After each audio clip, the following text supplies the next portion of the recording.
Hello दोस्तों, कैसे आप सभी लोग। आप सभी को आज वट सावित्री के व्रत की हार्दिक शुभकामनाएं। अब सभी सुहागिन महिलाओं को तो आज है वट सावित्री। अभी हम गए हैं यहाँ मोटा हल्दू प्राचीन शिव मंदिर के पास है वट का पेड़। ये मेन हाईवे रोड पे ही है, तो यही पड़ता है हमारे नज़दीक में। हम सभी लोग यहीं जाते हैं पूजा करने के लिए। तो यहाँ देखो पूजा शुरू हो चुकी है। पेड़ पे कलावा बांध रहे हैं। यह है वट का पेड़। तो सभी एक एक बारी करके सबने लाइन बना रखी है और ये परिक्रमा करेंगे। 7 बार घुमाया जाता है ये डोरी। उसके बाद इसको बांधा जाता है। ये परिक्रमा कर सब अपने बारी से लगे हैं। तो इसको पूरा करने के बाद फिर आगे को पूजा की जाएगी। देखो सभी लोग अपने आप परिधान में आ रखे हैं। कुमानी कल्चर में नथ पिछौड़ा अपना पूरा सुहाग का सामान चूड़ी वूड़ी पहन के पूरा सज धज के आ रखे हैं। सभी अच्छे लग रहे हैं। देखो पूरा प्रॉपर तरीके से तैयार होके आ रखे हैं।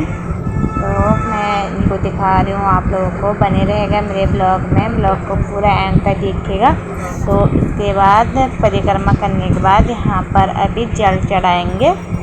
ये जल चढ़ाने के बाद यहाँ पर आरती की जाएगी। सभी लोग दिया या लेके आ रखे हैं। सब ने दिया जला दिया है यहाँ पे अपना। और उसके बाद यहाँ पे आरती कर ली है और पानी भी चढ़ा दिया और डोरी भी कलावे भी बांध दिया है। इसके बाद यहाँ पर पंडित जी सुनाएंगे हमको कथा। फिर सब लोग यहाँ पर बैठ के कथा सुनेंगे पूरा विस्तारित रूप से। पंडित जी यहाँ पर वट सावित्री की कहानी सुनाएंगे। तो आप भी सुनना वट सावित्री की कहानी में क्या क्या होता है। देखो सबने पूजा कर ली है। यहाँ पर आरती और कलावे बांध लिया और दिया भी जलाते हैं। तो इसके बाद अब कथा शुरू होती है। बने रहेगा।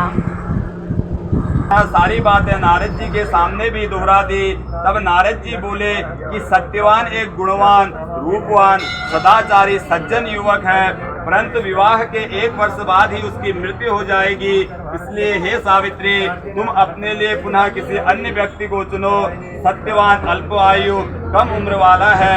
नारद जी की बात सुनकर सावित्री बोली, हे नारद जी, देव भाई से मैं धर्म विमुख नहीं हो सकती हूँ। हिंदू नारी जीवन में एक बार अपने पति का चुनाव करती है। मैं सत्यवान को अपना पति बना चुकी हूँ। अब वचन भंग का पालन नहीं करूंगी। नारद जी ने और सावित्री के पिता ने उसे तरह तरह से समझाया, पर सावित्री सत्यवान से ही विवाह करने पर दृढ़ रही। तो नारद जी ने कहा, तुम्हारा कल्याण हो, तुम्हारा जीवन सुखमय हो। नारद जी आशीर्वाद देकर विदा हो गए। सावित्री की इच्छानुसार उसके पिता ने उसका विवाह सत्यवान के साथ कर दिया।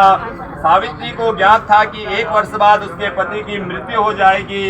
ऐसे में यदि शंकर जी को प्रसन्न कर लिया जाए तो विधि के विधान पर भी विजय प्राप्त की जा सकती है, क्योंकि शंकर जी के विषय में प्रसिद्ध है।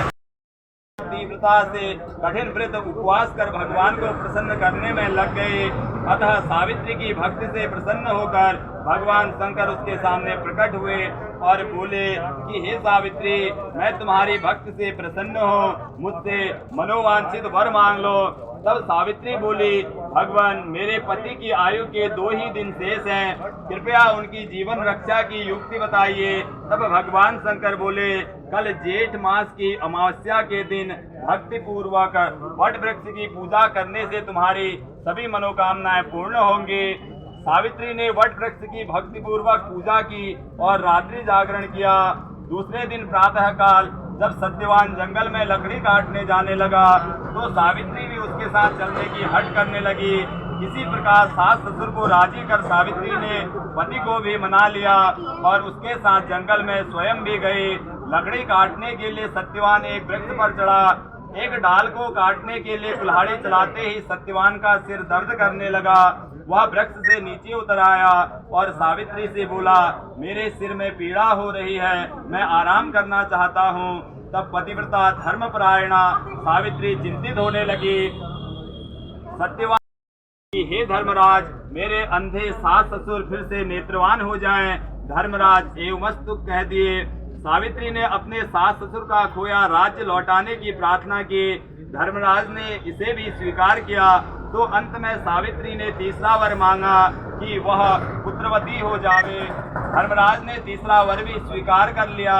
वरदान देकर धर्मराज शीघ्रता से आगे बढ़े। कुछ दूर जाने के बाद धर्मराज ने पीछे मुड़कर पीछे देखा तो पाया कि सावित्री अभी भी पीछे पीछे चली आ रही है। इस पर क्रोधित होकर धर्मराज बोले, मैंने तुम्हारे 3 वर स्वीकार कर लिए, फिर तुम मेरे पीछे पीछे क्यों आ रही हो? सावित्री बोली कि हे भगवान, आपने मुझे पुत्रवती होने का वर दिया है, फिर भी आप मेरे पति के प्राण लेकर जा रहे हैं। पति के बिना मैं कैसे पुत्रवती बनूंगी? सावित्री का तर्क सुनकर और अपने वरदान देने की गलती का अनुभव कर धर्मराज बौखला गए। पुनः संयत होकर बोले, सावित्री, बड़ी चतुरता से तूने मुझे धर्म संकट में डाला है। जाओ, वरदान असत्य नहीं होगा। अपने पति के पास जाओ, तुम्हारे पहुंचते ही सत्यवान जीवित हो उठेगा। सावित्री अपने पति के पास लौटकर आए तो वह जीवित हो उठा। दोनों प्रसन्न होकर घर आए। कुछ ही समय में यमराज वट सावित्री वटन भी हुआ। हे भगवान, जिस प्रकार आपने सावित्री को अटल सुहाग दिया, वैसे ही सभी की मनवांछित वर देना। जो आपका भक्ति पूर्वक व्रत करेगा वह हमेशा सुहागिन रहेगा।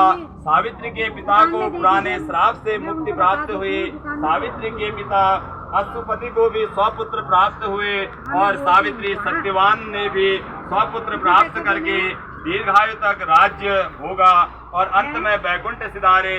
प्रत्येक सौभाग्यवती स्त्री के लिए यह व्रत करना परम आवश्यक है। बोलिए सावित्री माता की जय।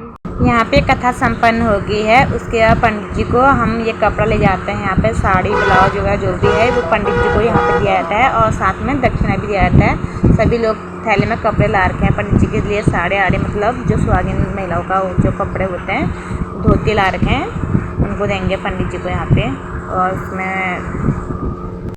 ये पंडित जी ने सबको प्रसाद दे दिया है। यहाँ पे फूल दे के सबको मतलब कथा संपन्न होने के बाद फूल दे दिया, आशीर्वाद दे दिया अपना। तो ये कथा यहीं पर संपन्न हो गई है वट सावित्री की।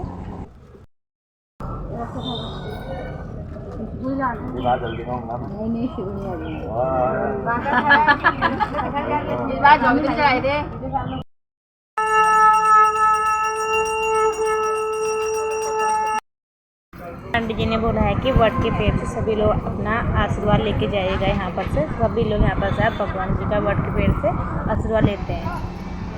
पूजा संपन्न होने के बाद फिर सब लोगों ने यहाँ पर फोटो भी खींच ली और एक वीडियो भी बना लिया, रील। सब नाच रहे हैं, यहाँ पर एंजॉय कर रहे हैं, फोटो खींच रहे हैं, सभी खुश हो रखे हैं। तो हमने यहाँ पर वीडियो बना लिया। तो कैसे लगा आपको हमारा ये वीडियो? तो वीडियो को यहीं पर विराम देती हूँ मैं। वीडियो अच्छा लगे तो वीडियो को लाइक कीजिए, कमेंट कीजिए और सभी को वट सावित्री की ढेर सारी शुभकामनाएँ। मिलते हैं नेक्स्ट ब्लॉग में, तब तक के लिए बाय बाय।